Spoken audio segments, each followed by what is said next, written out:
इस वेले ब्रैम्पटन दे विच जो चल रहा है ਉਹਦੇ ਤੇ ਇੱਕ ਛੋਟੀ ਜੀ ਝਾਤ ਮਾਰਨ ਲਈ ਕੁਝ ਵਿਚਾਰ ਦੇਣ ਲਈ ਸਾਡੀ ਕਮਿਊਨਿਟੀ ਦੇ ਵਿੱਚ ਬੜੀ ਇੱਕ ਜਾਣੀ ਪਛਾਣੀ ਸ਼ਖਸੀਅਤ ਨੇ ਲੰਬੇ ਸਮੇਂ ਤੋਂ ਇੰਦਰਜੀਤ ਸਿੰਘ ਬੱਲ ਹੋਰੀ ਜਿਹੜੇ ਲੋਕ ਪੁਰਾਣੇ ਆ ਉਹ ਤੇ ਬੜੇ ਚੰਗੀ ਤਰ੍ਹਾਂ ਇਹਨਾਂ ਦੇ ਨਾਮ ਤੋਂ ਵਾਕਿਫ ਨੇ ਨਵੇਂ ਲੋਕ ਆਏ ਹੁਣ ਉਹ ਵੀ ਦੱਸ ਦਈਏ ਕਿ ਅੱਜ ਦੇ ਨਹੀਂ ਇਹ ਬਹੁਤ ਲੰਬੇ ਸਮੇਂ ਤੋਂ ਚਾਹੇ WSO ਦੇ ਸਮੇਂ ਤੋਂ ਸੀ ਚਾਹੇ ਜਿਹੜਾ ਉਸ ਵੇਲੇ ਸਿੱਖ ਸੰਘਰਸ਼ ਚੱਲਿਆ ਲਗਾਤਾਰ ਪੋਲਿਟਿਕਸ ਦੇ ਵਿੱਚ ਵੀ ਬਿਜ਼ਨਸ ਦੇ ਵਿੱਚ ਵੀ ਕਮਿਊਨਿਟੀ ਦੇ ਵਿੱਚ ਕਈ ਇਲੈਕਸ਼ਨ ਹੋਏ ਹੈ ਇਹ ਹਮੇਸ਼ਾ ਹੀ ਸਰਗਰਮ ਰਹੇ ਹੈ ਤੋ ਆਪਣੇ ਆਪ ਦੇ ਵਿੱਚ ਇਹਨਾਂ ਦੀ ਇੱਕ ਵੱਖਰੀ ਨਿਵੇਕਲੀ ਥਾਂ ਹੈ ਕਮਿਊਨਿਟੀ ਦੇ ਵਿੱਚ ਤੇ ਅੱਜ ਉਹ ਆਏ ਸਪੈਸ਼ਲ ਚੱਲ ਕੇ ਤੁਹਾਡੇ ਨਾਲ ਚਾਰ ਗੱਲਾਂ ਕਰਨ ਵਾਸਤੇ ਇਸ ਇਲੈਕਸ਼ਨ ਦੇ ਮੁਤਲਕ ਲੇਕਿਨ ਇਸ ਤੋਂ ਪਹਿਲਾਂ ਕਿ ਇਲੈਕਸ਼ਨ ਦੀ ਗੱਲ ਕਰੀਏ ਥੋੜੀ ਜਿਹੀ ਗੱਲ ਅਸੀਂ ਸਿੱਖ ਇਤਿਹਾਸ ਦੀ ਆਪਣੀ ਕੌਮ ਦੀ ਆਪਣੇ ਭਾਈਚਾਰੇ ਦੀ ਪਹਿਲਾਂ ਕਰਨਾ ਚਾਹੁੰਦੇ ਹਾਂ ਕਿਉਂਕਿ ਇਹਨਾਂ ਨੂੰ ਪੜ੍ਹਨ ਦਾ ਸ਼ੌਕ ਬੜਾ ਹੈ ਜਦੋਂ ਕਿਤੇ ਬੈਠੀਦਾ ਤੇ ਫਿਰ ਇਹ ਪੂਰਾ ਇਤਿਹਾਸ ਫਰੋਲਣ ਲੱਗ ਪੈਂਦੇ ਆ ਤਾਂ ਥੋੜੇ ਜਿਹੇ ਜਿਹੜੇ ਨਵੇਂ ਬੱਚੇ ਆਏ ਆ ਬਹੁਤ ਸਾਰੇ ਲੋਕ ਨਵੇਂ ਪ੍ਰੋਗਰਾਮ ਨੂੰ ਸੁਣ ਰਹੇ ਹੋਣਗੇ मैं चाहांगा कि थोड़ी जी तुहानू पिछे लैके चलीए कि अपनी कम्यूनिटी नू किड्डा वड्डा संघर्ष करना पिया इत्थे तक पहुंचण लई बल साहब स्वागत करते हैं मेहरबानी जी थैंक यू सैन साहब नाइस टू सी यू ते मैनू पता है तुहानू बड़ा शौक है पढ़न लिखन दा और खास तौर ते अपने भाईचारे दा इतिहास जिहड़ा है उस वेले अर्ली 90 दे विच जदों 1902 4 5 7 तो शुरुआत करिए अगर तो फिर कामागाटा मारू तो फिर उस तो बाद एक लगातार चलदा आ रहा एक सफ़र है तो अज मैं एक लेख पढ़िया सी प्रवासी अखबार च छापन भी जा रहे हैं गुरविंदर धालीवाल होरी बड़े ही सियाणे पत्रकार ने मेरे बड़े खास दोस्त ने अक्सर साडे प्रोग्राम च पेश होंदे है वो अक्सर साडे जिहड़े सिरलथ योधे उस वेले गदरी बाबे पंजाबी वास्ते खास तौर पर बड़े वो समर्पित ने ते उन्होंने ने वो लेख भेजा सेवा सिंह माफ करना मेवा सिंह लोपोके और मेरे ना अंदर जिस तरह कहते ना कोई झुंझुनी जी छिड़ गई रोंगटे खड़े हो गए पता तो मैनू सी उन्हां बारे पर अज पूरा लेख मैं पढ़िया सवेरे उठ के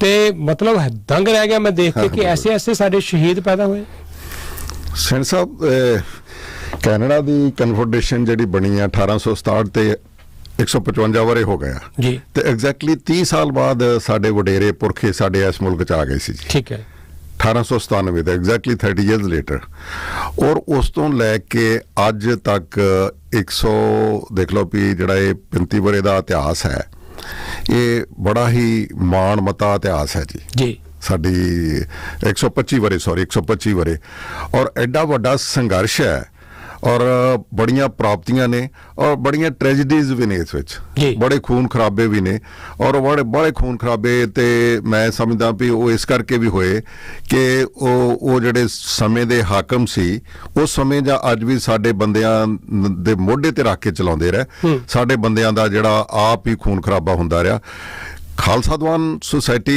एक ਇਹੋ ਜਿਹੀ सोसाइटी है ਜਿਹੜੀ 1902-3 ਦੇ ਵਿੱਚ ਸਟੈਬਲਿਸ਼ ਕੀਤੀ ਗਈ ਤੇ 1906 ਦੇ ਵਿੱਚ ਫਿਰ ਉਹਨਾਂ ਨੇ ਉਹਦੀ ਰਜਿਸਟ੍ਰੇਸ਼ਨ ਹੋਈ ਤੇ ਸਭ ਤੋਂ ਪਹਿਲਾਂ ਜਿਹੜਾ ਮਾਰੇ ਦੇ ਸਰੂਪ ਹੈ ਹਾਂਗਕਾਂਗ ਤੋਂ ਸਰਦਾਰ ਅਰਜਨ ਸਿੰਘ ਜੀ ਉਹਨਾਂ ਨੇ ਲੈ ਕੇ ਆਂਦਾ ਜੀ ਖਾਲਸਾ ਦੀਵਾਨ ਜਿਹੜੀ सोसाइटी ਆ ਇਹਦਾ ਐਡਾ ਵਡੇਰਾ ਨਾਂ ਸੀ ਕਿ ਅਗਰ ਉਸ ਦਾ ਕਾਰਡ ਵਿਜ਼ਿਟਿੰਗ ਕਾਰਡ ਤੁਹਾਡੀ ਜੇਬ 'ਚ ਹੈ ਤੇ ਤੁਸੀਂ ਅਮਰੀਕਾ ਦਾ ਬਾਰਡਰ ਕ੍ਰਾਸ ਕਰ ਸਕਦੇ ਸੀ ਜੀ ਏਡੀ ਵੱਡੀ ਕ੍ਰੈਡੀਬਿਲਿਟੀ ਸੀਗੀ ਅੱਛਾ ਜਿਉਂ-ਜਿਉਂ ਸਾਡੀ ਉਹ ਸਟਰੈਂਥ ਵਧਣੀ ਸ਼ੁਰੂ ਹੋਈ ਤਿਉਂ-ਤਿਉਂ ਜਿਹੜੀ ਉਸ ਵੇਲੇ ਹਿੰਦੁਸਤਾਨ ਗੁਲਾਮ ਸੀ ਅੰਗਰੇਜ਼ਾਂ ਦੇ ਅੰਡਰ ਸੀ ਇੱਥੇ ਵੀ ਉਹਨਾਂ ਦੀ ਸਰਕਾਰ ਸੀਗੀ ਔਰ ਉੱਥੇ ਦਾ ਇੱਕ ਉਹ ਅੱਧਾ ਇੰਡੀਅਨ ਸੀ ਅੱਧਾ ਗੋਰਾ ਸੀ ਹੌਪਕਿੰਸਨ ਉਹਦਾ ਨਾਂ ਸੀ ਇਮੀਗ੍ਰੇਸ਼ਨ ਅਫਸਰ ਉਹਨੇ ਕੁਝ ਬੰਦੇ ਸਾਡੇ ਨਾਲ ਲੈ ਤੇ ਖਾਲਸਾ ਦੀਵਾਨ ਗੁਰਦੁਆਰੇ ਦੇ ਵਿੱਚ ਗੋਲੀ ਚਲਵਾਤੀ ਜੀ 2 ਬੰਦੇ ਮਾਰੇ ਗਏ ਉੱਥੇ ਇੱਕ ਪ੍ਰਧਾਨ ਤੇ ਇੱਕ ਹੋਰ ਬੰਦਾ ਮਾਰੇ ਗਏ ਜੀ ਔਰ ਉਹ ਜਦੋਂ ਕੇਸ ਚੱਲਿਆ ਔਰ ਉਹ ਮੇਵਾ ਸਿੰਘ ਲੋਪੋ ਕੇ ਪਿੰਡ ਅਜਨਾਲਾ ਤਹਿਸੀਲ ਦੇ ਵਿੱਚ ਹੈ ਜੀ ਅੰਮ੍ਰਿਤਸਰ ਤੋਂ ਤੁਹਾਨੂੰ ਪਤਾ ਹੈ ਜਿੱਥੇ ਪ੍ਰੀਤਲੜੀ ਤੁਸੀਂ ਉੱਥੇ ਗਏ ਹੋ ਔਰ ਇਹ ਵੀ ਮੈਂ ਦੱਸ ਦਵਾਂ ਕਿ ਇਹ ਜਿਹੜਾ ਪਹਿਲਾ ਬੈਚ ਸਾਡੇ ਬਜ਼ੁਰਗਾਂ ਦਾ ਆਇਆ ਇਹ ਜ਼ਿਆਦਾ ਇਹਨਾਂ ਵਿੱਚੋਂ ਲਾਹੌਰੀਏ ਸਨ ਅੰਮ੍ਰਿਤਸਰੀਏ ਫਿਰੋਜ਼ਪੁਰੀਏ ਜਲੰਧਰੀਏ ਹੁਸ਼ਿਆਰਪੁਰੀਏ ਤੇ ਲੁਧਿਆਣੇ ਦੇ ਅੱਛਾ ਜੀ ਇਹਨਾਂ ਜ਼ਿਲ੍ਹਿਆਂ ਦੇ ਜ਼ਿਆਦਾ ਸਭ ਤੋਂ ਜ਼ਿਆਦਾ ਸੀ ਅੰਮ੍ਰਿਤਸਰ ਦੇ ਠੀਕ ਹੈ ਔਰ ਆਪਣੇ ਲਾਹੌਰ ਦੇ ਜੀ ਉਹ ਮਾਝੇ ਦਾ ਇਤਿਹਾਸ ਤੇ ਸਾਨੂੰ ਪਹਿਲਾਂ ਹੀ ਪਤਾ ਬੜਾ ਅਣਖੀਲੇ ਉਹ ਲੋਕ ਨੇ ਔਰ ਜਦੋਂ ਉਹਨਾਂ ਕੋਈ ਵਸ ਨਹੀਂ ਗਿਆ ਕੋਈ ਅਪੀਲ ਦਲੀਲ ਨਹੀਂ ਤੇ ਫਿਰ ਸਰਦਾਰ ਮੇਵਾ ਸਿੰਘ ਲੋਪੋ ਕੇ ਔਲਖ ਸੀ ਇਹਨਾਂ ਦਾ ਗੋਤ ਜੀ ਇਹਨਾਂ ਨੇ ਜਾ ਕੇ ਉੱਥੇ ਕੋਰਟ ਦੇ ਵਿੱਚ ਹੀ ਉਹ ਹੌਪਕਿੰਸਨ ਨੂੰ ਗੋਲੀ ਚਲਾ ਕੇ ਮਾਰ ਦਿੱਤਾ ਔਰ ਫਿਰ ਇਹਨੂੰ ਫਾਂਸੀ ਦੀ ਸਜ਼ਾ ਹੋ ਗਈ ਜੀ ਉਹ ਉਹਨਾਂ ਦੀਆਂ ਜਿਹੜੀਆਂ ਇਹ ਸ਼ਹਾਦਤਾਂ ਨੇ ਮੈਂ ਸਮਝਾਂ ਫਿਰ ਉਸ ਤੋਂ ਬਾਅਦ ਕਾਮਾਗਾਟਾ ਮਾਰੂ ਦੀ ਕਹਾਣੀ ਹੈ ਜੀ ਫਿਰ ਗਦਰੀ ਬਾਬੀ ਲਹਿਰ ਪੈਦਾ ਹੋਈ ਕਿਵੇਂ ਇੱਥੋਂ ਅਮਰੀਕਾ ਨੂੰ ਅਸੀਂ ਸ਼ਿਫਟ ਹੋ ਗਏ ਬਹੁਤ ਅਸੀਂ ਇੱਥੋਂ ਤੱਕ ਵੀ ਇਤਿਹਾਸ ਦੱਸਦਾ ਹੈ ਕਿ ਜਦੋਂ ਸਭ ਤੋਂ ਪਹਿਲੇ ਸਿੱਖ ਬੰਦੇ ਦਾ ਇੱਥੇ ਜਦੋਂ ਦੇਹਾਂਤ ਉਹਦਾ ਹੋ ਗਿਆ, ਮੌਤ ਹੋ ਗਈ, ਤੇ ਗੋਰਿਆਂ ਨੇ ਸਾਨੂੰ ਫਿਊਨਰਲ ਹੋਮ ਦੇ ਵਿੱਚ ਉਹਦੀ ਕ੍ਰਿਮੇਸ਼ਨ ਨਹੀਂ ਕਰਨ ਦਿੱਤੀ। ਉਸ ਨੂੰ ਰਾਤ ਨੂੰ ਲਿਜਾ ਕੇ ਲੱਕੜਾਂ ਇਕੱਠੀਆਂ ਕਰਕੇ ਜੰਗਲ ਦੇ ਵਿੱਚ ਲਿਜਾ ਕੇ ਉਸ ਦਾ ਸੰਸਕਾਰ ਕੀਤਾ ਗਿਆ। ਕੋਈ ਇਹੋ ਜਿਹੀਆਂ ਅਸੀਂ ਇੱਥੇ ਔਖਿਆਈਆਂ ਦੇ ਵਿੱਚੋਂ ਲੰਘੇ ਹਾਂ, ਪਰ ਉਹ ਜਿਹੜਾ ਪੀੜ੍ਹੀ ਦਰ ਪੀੜ੍ਹੀ ਅਸੀਂ ਇਹ ਕੰਮ ਕਰਦੇ, ਜਿਹੜੇ ਸੈਕਰੀਫਾਈਸ ਕਰਦੇ, ਉੱਨਤੀ ਕਰਦੇ, ਅੱਜ ਜਿਵੇਂ ਤੁਸੀਂ ਦੱਸ ਹੀ ਚੱਕੇ ਹੋ ਅਸੀਂ ਕਿਹਨਾਂ ਬੁਲੰਦੀਆਂ ਤੇ ਆ। ਤੁਸੀਂ ਤੇ ਪੋਲੀਟੀਕਲ ਇਹ ਜਿਹੜੇ ਪਰਸਨੈਲਿਟੀਜ਼ ਦੀ ਗੱਲ ਕੀਤੀ ਹੈ, ਉੱਦਾਂ ਵੀ ਤੁਹਾਡਾ ਤੇ ਬਹੁਤ ਵਾਹ ਵਾਸਤਾ ਹੈ ਜੀ। ਸਾਡੇ ਕਿੰਨੇ ਹਾਈ ਰੈਂਕਸ ਤੇ ਬੰਦੇ, ਬੇਸ਼ੱਕ ਐਜੂਕੇਸ਼ਨ 'ਚ ਹੋਵੇ ਜਾਂ ਬਿਜ਼ਨਸ 'ਚ ਹੋਵੇ ਜੀ, ਚਾਰੇ ਪਾਸੇ ਬੜੇ ਅੱਛੇ ਕੰਮ ਲੋਕਾਂ ਦੇ ਚੱਲ ਰਹੇ ਨੇ। ਤੇ ਮੈਂ ਸਮਝਦਾ ਉਹ ਸਾਡੀਆਂ ਜੜ੍ਹਾਂ ਜਿਹੜੀਆਂ 125 ਵਰੇ ਸਾਡੇ ਬਜ਼ੁਰਗਾਂ ਨੇ ਲਾਈਆਂ, ਜਿਹੜਾ ਬੂਟਾ ਲਾਇਆ ਉਹਦਾ ਅਸੀਂ ਫਲ ਖਾ ਰਹੇ ਹਾਂ ਜੀ। ਬਿਲਕੁਲ ਜੀ। ਔਰ ਮੇਵਾ ਸਿੰਘ ਲੋਪੋ ਕੇ ਹੋਰਾਂ ਦਾ ਆਰਟੀਕਲ ਜਦੋਂ ਪੜ੍ਹੋਗੇ, ਮੈਂ ਦਾਅਵਾ ਕਰਦਾ ਬਹੁਤ ਸਾਰੇ ਲੋਕ ਐਸੇ ਹੋਣਗੇ ਰੌਂਗਟੇ ਖੜੇ ਹੋ ਜਾਣਗੇ। ਅਸੀਂ ਸ਼ਹੀਦ ਊਧਮ ਸਿੰਘ ਹੋਰਾਂ ਦੀ ਗੱਲ ਕਰਦੇ ਹਾਂ, ਕੋਈ ਸ਼ੱਕ ਨਹੀਂ ਕਿ ਉਹਨਾਂ ਦੇ ਵਰਗਾ ਕੁਰਬਾਨੀ ਲਾ ਮਿਸਾਲ ਕੁਰਬਾਨੀ ਸੀ, ਪਰ ਉਸ ਤੋਂ ਕਈ ਵਰੇ ਪਹਿਲਾਂ, ਲਗਭਗ 25 ਵਰੇ ਪਹਿਲਾਂ ਉਹਨਾਂ ਤੋਂ ਵੀ ਸਰਦਾਰ ਮੇਵਾ ਸਿੰਘ ਲੋਪੋ ਕੇ ਉਹੀ ਸ਼ਹਾਦਤ ਦੇ ਕੇ ਗਏ। ਔਰ ਕੋਰਟ 'ਚ ਜਿਹੜਾ ਉਹਨਾਂ ਨੇ ਖੜੇ ਹੋ ਕੇ ਜੱਜ ਦੇ ਸਾਹਮਣੇ ਜੋ ਉਸ ਵੇਲੇ ਲਲਕਾਰ ਕੇ ਕਿਹਾ ਕਿ ਮੈਂ ਕਿਉਂ ਮਾਰਿਆ ਇਸ ਨੂੰ, ਮੈਨੂੰ ਕੋਈ ਪਛਤਾਵਾ ਨਹੀਂ ਮਾਰਨ ਦਾ ਇਸ ਅਫਸਰ ਨੂੰ, ਕਿਉਂਕਿ ਇਸ ਨੇ ਸਾਡੀ ਕੌਮ ਦੇ ਪ੍ਰਤੀ ਜੋ ਗੱਦਾਰੀ ਕੀਤੀ, ਜਿਸ ਤਰ੍ਹਾਂ ਇਸ ਨੇ ਗੋਲੀਆਂ ਚਲਵਾਈਆਂ। ਉਹਨਾਂ ਨੇ ਕਿਹਾ ਜੀ ਮੈਂ ਮੁੜ ਕੇ ਸ਼ਹੀਦ ਹੋਣਾ ਚਾਹਾਂਗਾ ਆਪਣੀ ਕੌਮ ਵਾਸਤੇ। ਕੋਈ ਛੋਟੀ ਗੱਲ ਨਹੀਂ ਸੀ। ਔਰ ਉਹ ਜਜ਼ਬਾ ਫਿਰ ਮੁੜ ਕੇ ਜਿਹੜੇ ਸਾਡੇ ਗਦਰੀ ਬਾਬੇ ਮੁੜ ਕੇ ਜਾਂਦੇ ਰਹੇ ਇੰਡੀਆ, ਕਿੰਨੇ ਜਾ ਕੇ ਉੱਥੇ ਸ਼ਹੀਦ ਹੋਏ। ਸੋ ਜਿਸ ਤਰ੍ਹਾਂ ਬਲ ਸਾਹਿਬ ਵੀ ਗੱਲ ਕਰ ਰਹੇ ਸੀ, ਤੁਸੀਂ ਕਦੀ ਜਾਓ ਬ੍ਰਿਟਿਸ਼ ਕੋਲੰਬੀਆ, ਭਰਿਆ ਪਿਆ ਹੈ ਬ੍ਰਿਟਿਸ਼ ਕੋਲੰਬੀਆ ਇਹਨਾਂ ਇਤਿਹਾਸਾਂ ਦੇ ਨਾਲ। ਔਰ ਬਲ ਸਾਹਿਬ ਮੈਨੂੰ ਬੱਚਿਆਂ ਦੇ ਨਾਲ ਅਸੀਂ ਕਈ ਸਾਲ ਪਹਿਲਾਂ ਜਾਣ ਦਾ ਮੌਕਾ ਮਿਲਿਆ। ਅਸੀਂ ਜਾ ਰਹੇ ਸੀ ਜਦੋਂ ਵੈਨਕੂਵਰ ਤੋਂ ਬਾਈ ਕਾਰ ਕੈਲਗਰੀ ਨੂੰ, ਤੇ ਰਾਹ ਦੇ ਵਿੱਚ ਇੱਕ ਸ਼ਹਿਰ ਆਉਂਦਾ ਗੋਲਡਨ, ਤੇ ਗੋਲਡਨ ਤੇ ਖੰਡੇ ਦਾ ਨਿਸ਼ਾਨ ਦੇਖਿਆ ਬੇਟੇ ਨੇ, ਤੜਕੇ ਸਵੇਰੇ ਦੀ ਗੱਲ ਹੈ। ਤੇ ਮੈਨੂੰ ਕਹਿਣ ਲੱਗਾ ਵੀ ਡੈਡ ਖੰਡੇ ਦਾ ਨਿਸ਼ਾਨ ਹੈ। ਅਸੀਂ ਬੜੇ ਹੈਰਾਨ ਹੋਏ, ਤੇ ਲਿਖਿਆ ਸੀ ਉੱਤੇ ਕਿ ਸਾਨੂੰ ਮਾਣ ਹੈ ਕਿ ਸਿੱਖ ਕੌਮ ਨੇ ਇਸ ਸ਼ਹਿਰ ਨੂੰ ਵਸਾਇਆ। ਫਿਰ ਥੱਲੇ ਗਏ, ਥੱਲੇ ਇੱਕ ਮਿਊਜ਼ੀਅਮ ਸੀ, ਜਿਹੜਾ ਪਹਿਲਾ ਬੱਚਾ ਉੱਥੇ ਪੈਦਾ ਹੋਇਆ, ਉੱਥੇ ਆਪਣੀ ਅਜੇ ਤੱਕ ਵੀ ਉਹ ਉਸ ਵੇਲੇ ਦੀਆਂ ਵਸਤਾਂ, ਚਰਖੇ, ਉਸ ਜਿਹੜੇ ਆਪਣੀਆਂ ਔਰਤਾਂ ਇੱਥੇ ਆ ਕੇ ਇੱਕ ਪਹਿਰਾਵਾ ਪਾਉਂਦੀਆਂ ਸੀ, ਪੂਰਾ ਮਿਊਜ਼ੀਅਮ ਹੈ ਉੱਥੇ। ਔਰ ਉਹ ਜਿਹੜਾ ਗੁਰਦੁਆਰਾ ਉਹ ਉਸ ਵੇਲੇ ਐਸਟੈਬਲਿਸ਼ ਹੋਇਆ ਹੋਏਗਾ ਉੱਥੇ। ਹੁਣ ਤੇ ਖੈਰ ਉੱਥੇ ਬਾਅਦ 'ਚ ਪਤਾ ਲੱਗਾ ਸੀ ਕਿ ਅੱਗ ਲੱਗ ਜਾਣ ਕਰਕੇ ਉਹਦੇ ਉੱਪਰ ਨਿਸ਼ਾਨੀ ਹਜੇ ਵੀ ਹੈ ਉਹਦੀ, ਗੁਰਦੁਆਰਾ ਸਾਹਿਬ ਅਜੇ ਵੀ ਉੱਥੇ ਹੈ। ਤਾਂ ਇੱਕ ਲੰਬੀ ਜਰਨੀ ਹੈ। ਆਪਾਂ ਅੱਜ ਦੀ ਗੱਲ ਤੇ ਆਈਏ ਹੁਣ ਵਾਪਸ, ਕਿ ਜਿਹੜਾ 125 ਸਾਲ ਦੇ ਇਤਿਹਾਸ ਦੇ ਵਿੱਚ ਬੜੀਆਂ ਪ੍ਰਾਪਤੀਆਂ ਅਸੀਂ ਕੀਤੀਆਂ। ਔਰ ਅੱਜ ਇਹ ਵੀ ਜ਼ਰੂਰ ਹੈ ਗੱਲ ਕਿ ਅਸੀਂ ਕਈ ਸ਼ਹਿਰਾਂ ਦੇ ਵਿੱਚ ਇੰਨੀ ਵੱਡੀ ਗਿਣਤੀ ਦੇ ਵਿੱਚ ਬੈਠੇ ਹਾਂ ਕਿ ਚਾਹੇ ਮੈਂਬਰ ਪਾਰਲੀਮੈਂਟ ਦੀ ਗੱਲ ਹੋਵੇ, MPPs ਦੀ ਗੱਲ ਹੋਵੇ, ਚਾਹੇ ਕਾਉਂਸਲਰਾਂ ਦੀਆਂ ਗੱਲਾਂ ਹੋਣ, ਮੇਅਰ ਦੀ ਗੱਲ ਹੋਵੇ, ਆਪਣੀ ਕਮਿਊਨਿਟੀ ਇੰਨਾ ਦਮ ਰੱਖਦੀ ਹੈ ਕਿ ਉਸ ਜਿੱਤ ਹਾਰ ਦੇ ਵਿੱਚ ਬੜਾ ਵੱਡਾ ਅਸਰ ਅਸੀਂ ਪਾ ਸਕਦੇ ਹਾਂ। ਇਸੇ ਕਰਕੇ ਸ਼ਾਇਦ ਸਾਡੇ ਜਿਹੜੇ ਇੱਥੋਂ ਦੇ ਪੋਲੀਟੀਸ਼ੀਅਨਸ ਨੇ, ਮੇਨ ਸਟ੍ਰੀਮ ਦੀਆਂ ਜਿਹੜੀਆਂ ਹਸਤੀਆਂ ਨੇ, ਪੋਲੀਟੀਕਲ ਹਸਤੀਆਂ, ਉਹ ਐਡਮਾਇਰ ਕਰਦੀਆਂ ਸਾਨੂੰ। ਮੁੜ ਕੇ ਸਾਡੇ ਕੋਲ ਵੀ ਰੇਡੀਓ ਪ੍ਰੋਗਰਾਮਾਂ 'ਚ ਇਸੇ ਕਰਕੇ ਉਹ ਆਉਂਦੇ ਆ। ਉਹਨਾਂ ਨੂੰ ਪਤਾ ਹੈ ਕਿ ਅਸੀਂ ਤੁਹਾਡੀ ਆਵਾਜ਼ ਆ, ਤੁਹਾਡੇ ਤੱਕ ਉਹਨਾਂ ਦੀ ਆਵਾਜ਼ ਪਹੁੰਚਾ ਸਕਦੇ ਹਾਂ। ਤਾਂ ਇਸ ਵੇਲੇ ਬਲ ਸਾਹਿਬ ਇਲੈਕਸ਼ਨ ਤੇ ਚੱਲ ਰਹੇ ਆ, ਮਿਊਨਿਸਪਲ ਇਲੈਕਸ਼ਨ ਸਾਰੇ ਅੰਟਾਰੀਓ ਦੇ ਵਿੱਚ, ਕੋਈ ਸ਼ੱਕ ਨਹੀਂ। ਗੁਆਂਢ ਦੇ ਵਿੱਚ ਮਿਸਾਗਾ ਹੈ, ਕੋਈ ਸੁਣਨ ਨੂੰ ਕੁਛ ਜ਼ਿਆਦਾ ਮਿਲ ਨਹੀਂ ਰਿਹਾ। ਇੱਧਰ ਵੌਨ ਹੈ, ਵੌਨ 'ਚ ਵੀ ਕਾਫੀ ਚੁੱਪਚਾਪ ਦੀ ਲੱਗ ਰਹੀ ਹੈ। ਇੱਧਰ ਕੈਲੇਡਨ ਹੈ, ਮਿਲਟਨ 'ਚ ਵੀ ਕੋਈ ਇਹੋ ਜਿਹੇ ਹਾਲ ਨੇ, ਹਾਲਟਨ 'ਚ ਵੀ। ਪਰ ਆਪਣੇ ਬਰੈਂਪਟਨ ਦੇ ਵਿੱਚ ਇਸ ਵੇਲੇ ਮੈਂ ਦੇਖ ਰਿਹਾ, ਉਹ ਲੋੜ ਤੋਂ ਜ਼ਿਆਦਾ ਹੀ ਕਿਤੇ ਸ਼ੋਰ ਸ਼ਰਾਬਾ ਹੈ। ਸਰ ਸਾਹਿਬ, ਪਹਿਲਾਂ ਤੁਸੀਂ ਦੱਸਿਆ ਕਿ ਕੋਈ ਸਾਡਾ ਕਲਚਰ ਇੱਦਾਂ ਦਾ ਕਿ ਅਸੀਂ ਇਹੋ ਜਿਹੇ ਲੋਕ ਹਾਂ ਕਿ ਅਸੀਂ ਬਹੁਤ ਵੱਧ ਚੜ੍ਹ ਕੇ ਇਨਵਾਲਵ ਹੁੰਦੇ। ਬੇਸ਼ੱਕ ਉਹ ਕਿਤੇ ਮੇਲੇ ਲੱਗਦੇ ਹੋਣ, ਕਿਤੇ ਕਬੱਡੀਆਂ ਘੋਲ ਹੁੰਦੇ ਹੋਣ, ਜਾਂ ਇਲੈਕਸ਼ਨਾਂ ਆਉਂਦੇ ਹੋਣ, ਹਰ ਬੰਦਾ ਚਾਹੁੰਦਾ ਹੈ ਕਿ ਜਿਹੜਾ ਪੋਲੀਟੀਸ਼ੀਅਨ ਹੈ ਉਹ ਸਾਡੇ ਘਰ ਆਵੇ। ਇਹੋ ਜਿਹਾ ਵਰਤਾਰਾ ਇੱਥੇ ਪਹਿਲਾਂ ਨਹੀਂ ਸੀ, ਅੱਜ ਵੀ ਨਹੀਂ ਹੈ ਗੋਰਿਆਂ ਦੇ ਵਿੱਚ। ਅੱਜ ਵੀ ਮੈਨੂੰ ਇੱਥੇ ਆਲਮੋਸਟ ਅੱਧੀ ਸਦੀ ਦੇ ਕਰੀਬ ਰਹਿੰਦਿਆਂ ਹੋ ਗਿਆ ਜੀ, ਮੈਂ ਨਹੀਂ ਦੇਖਿਆ ਕਿ ਗੋਰਿਆਂ ਦੇ ਘਰਾਂ ਦੇ ਵਿੱਚ ਕਿਤੇ ਇਕੱਠ ਕਰਕੇ ਤੇ ਕਿਸੇ ਪੋਲੀਟੀਸ਼ੀਅਨਸ ਨੂੰ ਉੱਥੇ ਸੱਦਿਆ ਜਾਂਦਾ ਹੋਵੇ, ਉਹਨਾਂ ਨੂੰ ਚਾਹ ਪਾਣੀ ਪਿਲਾਇਆ ਦਿੱਤਾ, ਤੇ ਨਾਲੇ ਪੈਸੇ ਵੀ ਦਿੰਦੇ ਆ ਜੀ ਅਸੀਂ। ਔਰ ਫਿਰ ਉਹ ਫੋਟੋ ਜਦੋਂ ਦੇਖਦੇ ਹਾਂ ਤਾਂ ਫਿਰ ਦੂਸਰੇ ਪਾਸੇ ਦਾ ਜ਼ੋਰ ਲੱਗ ਜਾਂਦਾ ਵੀ ਅਸੀਂ ਉੱਧਰੋਂ ਬੰਦੇ ਭੰਨ ਕੇ ਇੱਧਰ ਲਿਆਉਣੇ ਆ। ਸਾਰੀ ਜਿਹੜੀ ਇਲੈਕਸ਼ਨ ਹੈ ਬਰੈਂਪਟਨ ਦੇ ਵਿੱਚ, ਮੇਰਾ ਖਿਆਲ ਕੋਈ 7.5 ਲੱਖ ਲੋਕਾਂ ਦੀ ਆਬਾਦੀ ਹੈ, ਤੇ ਸ਼ਾਇਦ 3,75,000 ਕਹਿੰਦੇ ਇੱਥੇ ਆਲ ਪਾਸ ਵੋਟਾਂ ਨੇ, ਮੋਰੋਲੈਸ। ਔਰ ਜਿਹੜੀ ਸਾਰੀ ਇਲੈਕਸ਼ਨ ਹੈ ਜੇ ਤੁਸੀਂ ਦੇਖਦੇ ਆ ਤੇ ਸਾਰੀ ਆਪਣੀ ਕਮਿਊਨਿਟੀ ਦੇ ਵਿੱਚ ਲੜੀ ਜਾ ਰਹੀ। ਅੱਜ ਵੀ ਜਿਹੜਾ ਪੀਲ ਵਿਲੇਜ ਹੈ ਜਾਂ ਜਿੱਥੇ ਦੂਸਰੀਆਂ ਕਮਿਊਨਿਟੀਆਂ ਦੀ ਆਬਾਦੀ, ਉਹਨਾਂ ਦੇ ਘਰਾਂ ਦੇ ਵਿੱਚ ਨਾ ਤੇ ਮੈਂ ਇੰਨੇ ਬੋਰਡ ਹੀ ਲੱਗੇ ਦੇਖਦਾ, ਤੇ ਨਾ ਹੀ ਉੱਥੇ ਇਹੋ ਜਿਹੀਆਂ ਮੀਟਿੰਗਾਂ ਤੇ ਮਹਿਫਲਾਂ ਲੱਗਦੀਆਂ। ਇਹ ਸਾਡਾ ਖਾਸ ਕਰਕੇ ਇਲਾਕਾ ਜਿਹੜਾ 9-10 ਵਾਰਡ ਦਾ ਹੈ ਜੀ, 7-8 ਵਾਰਡ ਆ, ਇਹਦੇ ਵਿੱਚ ਹੀ ਸਾਰਾ ਇਹ ਰੌਣਕ ਮੇਲੇ ਆ। ਬੇਸ਼ੱਕ ਬਾਬਿਆਂ ਦੀਆਂ ਕਲੱਬਾਂ ਹੋਣ ਜਾਂ ਹੋਵੇ, ਇਹ ਲੋਕਾਂ ਨੂੰ ਜਿਹੜੇ ਇੱਥੇ ਦੇ ਪੋਲੀਟੀਸ਼ੀਅਨ ਨੇ ਦੂਜੀਆਂ ਕਮਿਊਨਿਟੀ ਦੇ, ਉਹਨਾਂ ਨੂੰ ਇਹ ਗੱਲ ਬਿਲਕੁਲ ਸਮਝ ਆ ਗਈ ਹੈ ਕਿ ਅਸੀਂ ਇਸ ਕਮਿਊਨਿਟੀ ਨੂੰ ਪਾੜ ਸਕਦੇ ਹਾਂ ਜੀ। ਇਸ ਕਰਕੇ ਉਹ ਵੱਖ-ਵੱਖ ਇਹ ਸਾਰਾ ਜ਼ੋਰ ਹੀ ਇੱਥੇ ਲਾਉਂਦੇ ਨੇ, ਲੋਕਾਂ ਦੇ ਘਰਾਂ ਵਿੱਚ ਜਾਂਦੇ ਨੇ।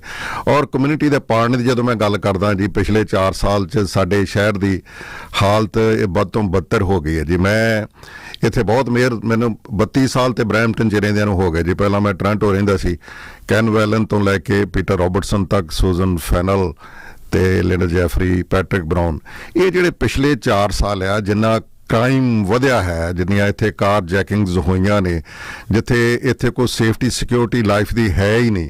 ਲੋਕ ਡਰਦੇ ਨੇ ਬਾਹਰ ਨਿਕਲਣ ਤੋਂ। ਲੋਕਾਂ ਨੇ ਪੈਸੇ ਆਪਣੇ ਕਮਾ ਕੇ ਅੱਛੀਆਂ ਕਾਰਾਂ ਲੈਂਦੇ ਨੇ ਤੇ ਤੁਹਾਡੀ ਡਰਾਈਵ ਵਿੱਚੋਂ ਕਾਰ ਚੋਰੀ ਤੇ ਤੁਹਾਡੇ ਕੋਲੋਂ ਖੋ ਕੇ ਲੈ ਜਾਂਦੇ, ਤੁਹਾਡੇ ਕਾਰ 'ਚ ਬੈਠਣ ਲੱਗਿਆ ਚਾਬੀਆਂ ਖੋ ਕੇ ਲੈ ਜਾਂਦੇ ਨੇ। ਇਹ ਕਿਉਂ ਹੋ ਰਿਹਾ ਹੈ? ਇਹ ਮਿਸਮੈਨੇਜਮੈਂਟ ਹੈ। ਔਰ ਮੈਂ ਸਮਝਦਾ ਕਿ ਪਿਛਲੇ 4 ਸਾਲ ਡਿਜ਼ਾਸਟਰ ਸੀਗੀ। ਇਹ ਹੁਣ ਮੌਕਾ ਆ ਗਿਆ, ਇਹਨੂੰ ਸਾਂਭਣ ਦੀ ਲੋੜ ਹੈ। ਦੂਜੀ ਸਭ ਤੋਂ ਪਿਛਲੇ 4 ਸਾਲ ਤੋਂ ਮੈਂ ਇਹ ਗੱਲ ਦੇਖਿਆ ਹੈ ਕਿ ਸਾਡੀ ਕਮਿਊਨਿਟੀ ਨੂੰ ਡਿਵਾਈਡ ਕਰਨ ਦੀ ਕੋਸ਼ਿਸ਼ ਕੀਤੀ ਗਈ ਹੈ ਜੀ। ਪਿਛਲੀਆਂ ਪ੍ਰੋਬਲਮਸ ਅਸੀਂ ਛੱਡ ਕੇ ਇਸ ਮੁਲਕ ਦੇ ਵਿੱਚ ਆਏ, ਪਰ ਇੱਥੇ ਸਾਨੂੰ ਮੈਂ ਮਲਟੀਕਲਚਰਿਜ਼ਮ ਜਿਹੜਾ ਇਸ ਮੁਲਕ ਦੇ ਵਿੱਚ ਵੱਡੇ ਟਰੂਡੋ ਸਾਹਿਬ ਲੈ ਕੇ ਆਏ ਸਨ, ਕਿਸੇ ਵਕਤ ਮੈਂ ਉਹਦਾ ਹਾਮੀ ਸੀ। ਪਰ ਪਿਛਲੇ 20 ਸਾਲ ਤੋਂ ਮੈਂ ਇਹ ਸਮਝਦਾ ਕਿ ਉਹ ਇੱਕ ਇਹੋ ਜਿਹੀ ਪਾਲਿਸੀ ਹੈ ਕਿ ਸਾਨੂੰ ਦੱਸਿਆ ਜਾਂਦਾ ਹੈ ਕਿ ਤੁਸੀਂ ਆਪਣੇ ਢੋਲਕੀਆਂ ਛਾਣੇ ਲੈ ਕੇ ਇੱਕ ਕਾਰਨਰ ਦੇ ਵਿੱਚ ਬੈਠ ਜਾਓ, ਉੱਥੇ ਵਜਾਉਂਦੇ ਰਹੋ। ਤੇ ਸਾਨੂੰ ਆ ਕੇ ਉਹ ਪੋਲੀਟੀਸ਼ੀਅਨ ਦੱਸਦੇ ਨੇ ਕਿ ਤੁਹਾਡੇ ਸਮੋਸੇ ਬਹੁਤ ਸਵਾਦ ਨੇ, ਤੁਹਾਡਾ ਭੰਗੜਾ ਬਹੁਤ ਵਧੀਆ ਆ। ਤੇ ਮੈਂ ਉਹਨਾਂ ਨੂੰ ਕਹਿੰਦਾ ਨਹੀਂ ਅਸੀਂ ਵੀ ਪੀਜ਼ਾ ਖਾਂਦੇ, ਅਸੀਂ ਸਪਗੈਟੀ ਮੈਕਰੋਨੀ ਅਸੀਂ ਵੀ ਖਾਂਦੇ, ਸਾਨੂੰ ਵੀ ਅੱਛਾ ਲੱਗਦਾ। ਅਸੀਂ ਇੰਨੇ ਤੇ ਅਸੀਂ ਬੋਲੇ ਸੋ ਨਿਹਾਲ, ਉਹ ਗੁਰਦੁਆਰੇ 'ਚ ਕਹਿ ਦੇਣ ਅਸੀਂ ਖੁਸ਼ ਹੁੰਦੇ, ਉਹ ਨਮਸਤੇ ਆ ਕੇ ਸਾਡੇ ਮੰਦਿਰ 'ਚ ਕਹਿ ਦੇਣ ਅਸੀਂ ਖੁਸ਼ ਹੋ ਜਾਂਦੇ ਹਾਂ। ਸਾਡੇ ਸ਼ਹਿਰ ਨੂੰ ਟੁਕੜਿਆਂ ਦੇ ਵਿੱਚ ਵੰਡਿਆ ਜਾ ਰਿਹਾ ਜੀ। ਸਾਨੂੰ ਕਿਤੇ ਗੀਤਾ ਪਾਰਕ ਦਿੱਤਾ ਜਾ ਰਿਹਾ, ਸਾਨੂੰ ਕਿਤੇ ਮਸਜਿਦ ਰੋਡ ਦਿੱਤੀ ਜਾ ਰਹੀ ਹੈ, ਸਾਨੂੰ ਕਿਤੇ ਕਾਮਾਗਾਟਾ ਮਾਰੂ ਪਾਰਕ ਦਿੱਤਾ ਜਾ ਰਿਹਾ, ਸਾਨੂੰ ਕਿਤੇ ਅਹਿਮਦੀਆ ਪਾਰਕ ਦਿੱਤਾ ਜਾ ਰਿਹਾ। ਔਰ ਇੰਨੀ ਬੁਰੀ ਤਰ੍ਹਾਂ ਸਾਡੇ ਸਮਾਜ ਨੂੰ, ਸਾਡੀ ਕਮਿਊਨਿਟੀਜ਼ ਨੂੰ, ਇੱਥੇ ਤੇ ਡਾਈਵਰਸ ਕਮਿਊਨਿਟੀ ਹੈ ਜੀ। ਸਾਡੇ ਕੈਸ ਮੁਲਕ ਦੀ ਜਿਹੜੀ ਸਟਰੈਂਥ ਹੈ ਉਹ ਡਾਈਵਰਸਿਟੀ ਦੇ ਵਿੱਚ ਹੈ। ਜਿਹੜੀ ਬੇਤਰਤੀਬੀ ਹੈ ਕੁਦਰਤ ਦਾ ਅਸੂਲ ਹੈ, ਉਹ ਖੂਬਸੂਰਤੀ ਲੱਗਦੀ ਹੈ। ਵੱਖ-ਵੱਖ ਜਿਹੜੇ ਫੁੱਲ ਨੇ ਉਹ ਇੱਕ ਗੁਲਦਸਤਾ ਬਣਦੇ ਨੇ। ਔਰ ਇਸ ਜਿਹੜਾ ਹੁਣ ਸਾਡਾ ਪੈਟਰਿਕ ਬਰਾਊਨ ਹੈ, ਇਸ ਨੇ ਸਾਨੂੰ ਡਿਵਾਈਡ ਕੀਤਾ ਔਰ ਅਸੀਂ ਖੁਸ਼ ਹੋ ਰਹੇ ਹਾਂ ਅਸੀਂ ਉੱਤੇ ਖੁਸ਼ ਹੋ ਰਹੇ ਹਾਂ। ਸਾਨੂੰ ਸਮਝ ਨਹੀਂ ਆ ਰਹੀ ਕਿ ਕਿੰਨਾ ਸਾਡਾ ਇਹ ਨੁਕਸਾਨ ਕਰ ਰਿਹਾ ਹੈ। ਜਿਸ ਕੈਨੇਡਾ ਨੂੰ ਮੈਂ ਜਾਣਦਾ ਹਾਂ, ਉਸ ਸਾਡੇ ਸ਼ਹਿਰ ਨੂੰ ਸਲਮ ਬਣਾਇਆ ਜਾ ਰਿਹਾ ਹੈ। ਔਰ ਇੱਥੇ ਤਕਰੀਬਨ ਦੱਸਦੇ ਨੇ ਕਿ 3,500 ਜੌਬਸ ਨੇ ਸਿਟੀ ਆਫ ਬਰੈਂਪਟਨ ਦੇ ਵਿੱਚ। ਇੱਕ ਦਿਨ 100 ਬੱਚਿਆਂ ਦਾ ਇਕੱਠ ਸੀ ਤੇ ਮੈਂ ਕਿਹਾ ਹੱਥ ਖੜੇ ਕਰੋ ਵੀ ਕਿੰਨੇ ਬੱਚਿਆਂ ਨੂੰ ਇੱਥੇ ਸਿਟੀ ਹਾਲ ਦੇ ਵਿੱਚ, ਸਾਰੇ ਪ੍ਰੋਫੈਸ਼ਨਲ ਸਨ, ਕੋਈ ਡਾਕਟਰ, ਇੰਜੀਨੀਅਰ, ਡੈਂਟਿਸਟ, ਲਾਇਰ ਸਾਰੇ ਸਨ। ਇੱਕ ਵੀ ਬੰਦੇ ਨੂੰ ਜੌਬ ਨਹੀਂ ਹੈ। ਜੌਬਸ ਕਿਹਨੂੰ ਦਿੱਤੀਆਂ ਜਾ ਰਹੀਆਂ? ਜਿਹੜੇ ਰਿਜੈਕਟਡ ਬੰਦੇ ਨੇ ਨਿਆਗਰਾ ਰੀਜਨ ਤੋਂ ਲਿਆ ਕੇ ਉਹਨਾਂ ਨੂੰ ਆਪਣੇ ਜਿਹੜੇ ਕਰੋਨੀਜ਼ ਨੇ ਉਹਨਾਂ ਨੂੰ ਜੌਬਸ ਦਿੱਤੀਆਂ ਜਾ ਰਹੀਆਂ। ਫਿਰ ਉਹਨਾਂ ਨੂੰ ਇੱਥੇ ਵੀ ਆ ਕੇ ਉਹਨਾਂ ਦੀ ਕਾਰਗੁਜ਼ਾਰੀ ਠੀਕ ਨਹੀਂ, ਫਿਰ ਉਹਨਾਂ ਨੂੰ ਫਾਇਰ ਕੀਤਾ ਜਾ ਰਿਹਾ। ਕੋਈ ਮਾਰਕਮ ਤੋਂ ਆ ਰਿਹਾ, ਕੋਈ ਸਕਾਰਬਰੋ ਤੋਂ, ਕੋਈ ਓਨਸਾਊਂਡ ਤੋਂ, ਕੋਈ ਔਰੰਜਵਿਲ ਤੋਂ ਆ ਰਿਹਾ। ਸਾਡੇ ਬੱਚਿਆਂ ਨੂੰ ਤੁਸੀਂ ਅਪਲਾਈ ਕਰਕੇ ਦੇਖ ਲਿਓ, ਆਪਣੇ ਬੱਚਿਆਂ ਨੂੰ, ਜਿੰਨੇ ਵੀ ਤੁਸੀਂ ਸਾਨੂੰ ਸੁਣਦੇ ਹੋ ਜਾਂ ਦੇਖਦੇ ਹੋ। ਅਗਲੀ ਸਮਰ ਦੇ ਵਿੱਚ ਜਿਹੜੇ ਘਾਹ ਕੱਟਣ ਦੀ ਜੌਬ ਹੈ ਜਾਂ ਸਫਾਈ ਕਰਨ ਦੀ ਜੌਬ ਹੈ, $20-22 ਦੀ, ਤੁਹਾਨੂੰ ਕਦੀ ਉਹ ਵੀ ਦਿੱਤੀ ਨਹੀਂ ਜਾਂਦੀ। ਮੈਨੂੰ ਦੱਸਣ ਲੋਕ ਕਿ ਕਿੰਨਿਆਂ ਕੋ ਜੌਬਸ ਨੇ। ਟੈਕਸ ਪੇਅਰਸ ਅਸੀਂ, ਔਰ ਜੌਬਸ ਜਿਹੜੀਆਂ ਬਾਹਰਲੇ ਬੰਦਿਆਂ ਨੂੰ ਦਿੱਤੀਆਂ ਜਾ ਰਹੀਆਂ। ਫਿਰ ਜਿੰਨੀ ਡਿਵੀਜ਼ਨ ਮੈਂ ਇਸ ਕੌਂਸਲ 'ਚ ਦੇਖੀ ਹੈ ਜੀ, ਲੀਡਰ ਦਾ ਕੰਮ ਹੈ ਉਹਨੂੰ ਯੂਨਾਈਟ ਕਰਨਾ। ਖਾਸ ਕਰਕੇ ਇਸ ਮੇਅਰ ਦਾ ਪਿਛਲਾ ਸਲੋਗਨ ਹੀ ਇਹ ਸੀ ਜਦ ਕਰ ਜਿੱਤਿਆ ਸੀ ਕਿ ਲਿੰਡਾ ਜੈਫਰੀ ਦੇ ਵੇਲੇ ਜਿਹੜੀ ਕੌਂਸਲ ਸੀ ਉਹ ਡਿਵਾਈਡਡ ਸੀ ਤੇ ਮੈਂ ਇਹਨੂੰ ਯੂਨਾਈਟ ਕਰਾਂਗਾ। ਪਰ ਸਭ ਤੋਂ ਜ਼ਿਆਦਾ ਡਿਵੀਜ਼ਨ ਇਹ 'ਚ ਹੈ ਜੀ। ਜਿੰਨੀਆਂ ਮੀਟਿੰਗਸ ਪਿਛਲੇ 2 ਸਾਲ ਤੋਂ ਹੋਈਆਂ, ਉਹ ਜਾਂ ਤੇ ਇੱਕ ਧੜੇ ਨੇ ਕੀਤੀਆਂ ਤੇ ਆਹ ਧੜਾ ਗੈਪ ਸੀ, ਤੇ ਜਦੋਂ ਇੱਧਰ ਇੱਕ ਨੰਬਰ ਜ਼ਿਆਦਾ ਹੋ ਗਿਆ ਤੇ ਫਿਰ ਇਹ ਜਾਂਦੇ ਰਹੇ। ਤੇ ਇਹਨੂੰ ਪੈਟਰਿਕ ਬਰਾਊਨ ਪਾਰਟੀ ਵੱਲੋਂ ਇਹਨੇ ਰੈਜ਼ਿਗਨੇਸ਼ਨ, ਜਦੋਂ ਇਹਨੂੰ ਐਕੁਏਸ਼ਨ ਇੱਥੇ ਲੱਗੀ ਸੀਗੀ, ਲੀਡਰ ਆਫ ਦਾ ਆਪੋਜੀਸ਼ਨ ਸੀ, ਇਹਨੇ ਛੱਡਿਆ ਉੱਥੋਂ। ਫਿਰ ਇਹਨੇ ਆ ਕੇ ਟਰਾਈ ਕੀਤੀ ਕਿ ਪੀਰਲੀਜਨ ਦਾ ਚੇਅਰ ਬਣਿਆ ਜਾਵੇ। ਉਹ ਡਾਇਰੈਕਟ ਇਲੈਕਸ਼ਨ ਸੀਗੀ, ਪਰ ਜਿਹੜੀ ਪ੍ਰੋਵਿੰਸ਼ੀਅਲ ਗਵਰਨਮੈਂਟ ਨੇ ਉਹਨਾਂ ਨੇ ਕਿਹਾ ਇਸ ਤਰ੍ਹਾਂ ਨਹੀਂ ਹੋਏਗਾ। ਫਿਰ ਇਹਨੇ ਮਿਸੀਸਾਗਾ ਦੇ ਵਿੱਚ ਮੇਅਰ ਬਣਨ ਦੀ ਟਰਾਈ ਕੀਤੀ, ਇਹਨੇ ਦੇਖਿਆ ਉੱਥੇ ਬਣ ਨਹੀਂ ਸਕਦਾ। ਫਿਰ ਜਿਹੜਾ ਬਰੈਂਪਟਨ ਸੀ ਉਹ ਸੌਫਟ ਟਾਰਗੇਟ ਸੀ। ਐਡੇ ਵੱਡੇ ਵਾਅਦੇ ਇਹਨੇ ਕੀਤੇ ਕਿ ਸਾਡੇ ਲੋਕਾਂ ਨੇ ਇਹਨੂੰ ਚੁਣ ਲਿਆ। 2 ਸਾਲ ਬਾਅਦ ਇਹਨੇ ਦੇਖਿਆ actually he is just transiting there, ਇੱਥੇ ਤੇ ਉਹ ਪਰਮਾਨੈਂਟ ਨਹੀਂ ਹੈ। ਉਹ ਤੁਹਾਨੂੰ ਇੱਥੇ ਤੁਹਾਡਾ ਫਾਇਦਾ ਚੁੱਕਣ ਲਈ ਆਇਆ ਹੈ। ਜਦੋਂ ਫੈਡਰਲ ਲੀਡਰਸ਼ਿਪ ਸੈਂਸਅਪ ਸ਼ੁਰੂ ਹੋਈ, ਇਹਨੇ ਕਿਹਾ ਕਿ ਆਈ should go for the bigger Apple. ਉਹਦੇ ਵਾਸਤੇ ਇਹਨੇ ਅਪਲਾਈ ਕੀਤਾ। ਔਰ ਕੰਮ ਸਾਰੇ ਸ਼ਹਿਰ ਦਾ ਠੱਪ ਪਿਆ ਸੀ ਔਰ ਸਾਰੇ ਸ਼ਹਿਰ ਦੇ ਵਿੱਚ ਵੋਟਾਂ, ਸਾਰੇ ਕੰਟਰੀ ਦੇ ਵਿੱਚ ਵੋਟਾਂ ਪਾ ਰਹੀਆਂ ਸੀ। ਈਵਨ ਇਹਨੂੰ ਅਕਿਊਜ਼ ਇਹ ਵੀ ਕੀਤਾ ਗਿਆ ਕਿ ਜਿਹੜਾ ਪੇਡ ਸਟਾਫ ਹੈ ਸਾਡੇ ਜਿਸ ਟੈਕਸ ਪੇਅਰਸ ਦਾ, ਇਹਦੇ ਸਿਟੀ ਹਾਲ ਦੇ ਵਿੱਚ ਕੰਮ ਕਰਦਾ ਸੀ, ਵਾਨ ਦੇ ਵਿੱਚ ਇੱਕ ਬਿਲਡਿੰਗ ਵਿੱਚ ਉਹ ਸਾਰੇ ਆਪਰੇਟ ਕਰਦੇ ਸਨ। ਉਹ ਸਾਰੀਆਂ ਜਿਹੜੀਆਂ ਰੈਬਲ ਨਿਊਜ਼ ਦੇ ਵਿੱਚ ਟੀਵੀ ਤੇ ਖਬਰਾਂ ਆ ਚੁੱਕੀਆਂ, ਬਸ ਬਾਅਦ 'ਚ ਇਹਨੇ ਬੇਸ਼ੱਕ ਜਸਟੀਫਾਈ ਕੀਤਾ ਇਹਨੇ, ਪੋਲੀਟੀਸ਼ੀਅਨ ਹਰ ਚੀਜ਼ ਨੂੰ ਜਸਟੀਫਾਈ ਕਰ ਸਕਦਾ ਹੈ, ਪਰ ਲੋਕ ਜਿਹੜੇ ਬੜੇ ਸਿਆਣੇ ਉਹਨਾਂ ਨੂੰ ਪਤਾ ਕੀ ਹੋ ਰਿਹਾ। ਇਹ ਸਾਰਾ ਕੁਝ ਛੱਡ ਕੇ ਉੱਧਰ ਜਾ ਲੱਗਾ ਜੀ। ਉੱਥੇ ਵੀ ਜਦੋਂ ਉਹਨਾਂ ਨੇ ਦੇਖਿਆ ਕਿ ਜਿਹੜੀ ਮਿਸਮੈਨੇਜਮੈਂਟਸ ਹੈ ਇਹਦੀ ਮੈਂਬਰਸ਼ਿਪ ਦੀ ਹੈ ਜਾਂ ਫੰਡਸ ਦੀ ਹੈ, ਉਹਨਾਂ ਨੇ ਇਹਨੂੰ ਡਿਸਕੁਆਲੀਫਾਈ ਕਰ ਦਿੱਤਾ। ਅੱਜ ਸਾਨੂੰ ਸੈਣੀ ਸਾਹਿਬ ਦੇ ਸਮਝਣ ਦੀ ਲੋੜ ਹੈ ਕਿ ਕੀ ਇਹ ਬੰਦਾ ਕਾਬਲ ਹੈ। ਇਹ ਬਿਲਕੁਲ ਕਾਬਲ ਨਹੀਂ ਹੈ। ਇਹ 4 ਸਾਲ ਬਾਅਦ ਸਮਾਂ ਤੁਹਾਡੇ ਕੋਲ ਆਉਣਾ ਹੈ।